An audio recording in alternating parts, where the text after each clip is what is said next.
Halo semuanya, perkenalkan nama aku Eriza Salviani dengan NIM 11221111079. Aku mahasiswi dari Universitas Pelita Bangsa. Kali ini aku ingin membahas tentang PPh Final Pasal 4 Ayat 2. Yuk sama-sama kita belajar tentang PPh Final Pasal 4 Ayat 2. Apa sih PPh Final Pasal 4 Ayat 2? PPh Final Pasal 4 Ayat 2 adalah pajak penghasilan yang bersifat final yang dikenakan atas jenis penghasilan tertentu sehingga tidak dapat dikreditkan terhadap PPh yang terhutang pada akhir tahun. Dasar hukum PPh final diatur dalam Pasal 4 Ayat 2 Undang-Undang PPh UU Nomor 7 Tahun 1983 dan sebagaimana telah diubah terakhir dengan UU Nomor 7 Tahun 2021 tentang harmonisasi peraturan perpajakan.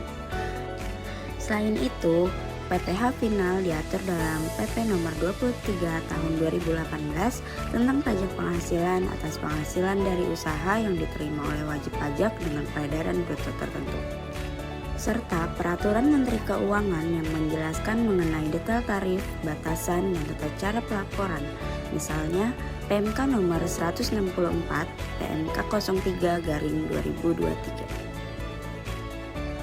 Adapun jenis-jenis penghasilan yang termasuk objek PPh final.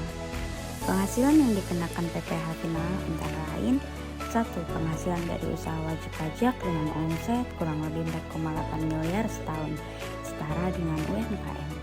Yang kedua, ada sewa atas tanah dan bangunan. Yang ketiga, ada jasa konstruksi dan bangunan. Yang keempat, ada pengalihan hak atas tanah dan bangunan. Yang kelima, dividen tertentu. 6. Hadiah undian. 7. Bunga deposit, tabungan, dan diskon SPI dengan ketentuan tertentu. Dan di sini ada tarif PPh final berdasarkan jenis penghasilan. Kalian bisa lihat sendiri.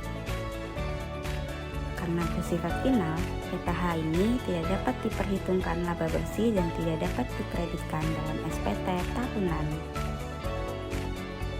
Berikut ini ada cara pembayaran dan pelaporan PPh final Pasal 4 Ayat 2. Yang pertama, pembayaran melalui sistem e-billing atau aplikasi pajak online. Masa pelaporan paling lambat tanggal 20 bulan berikutnya setelah masa pajak. Adapun SPT yang digunakan biasanya SPT masa PPh final dan dicantumkan di SP tahunan sebagai penghasilan final. Kita juga akan bahas kelebihan dan kekurangan PPh final. Terlebih dahulu, kita akan membahas kelebihan PPh final. PPh final kelebihannya itu yang pertama sederhana, praktis, tidak butuh laporan keuangan yang rumit. Yang kedua, memberi kepastian jumlah pajak yang dibayar. Yang ketiga, cocok untuk UMKM yang tidak mampu menyusun laporan akuntansi secara lengkap. Adapun kekurangan PPh final yaitu tidak mempertimbangkan kondisi rugi atau laba usaha.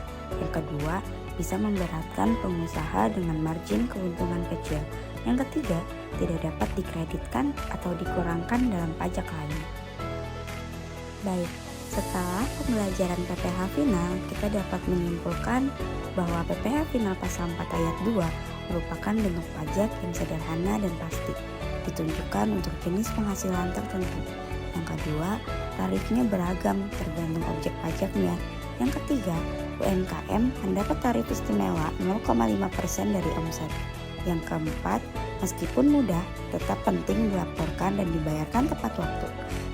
Setiap wajib pajak perlu memahami kapan harus beralih dari PPh final ke skema pajak umum.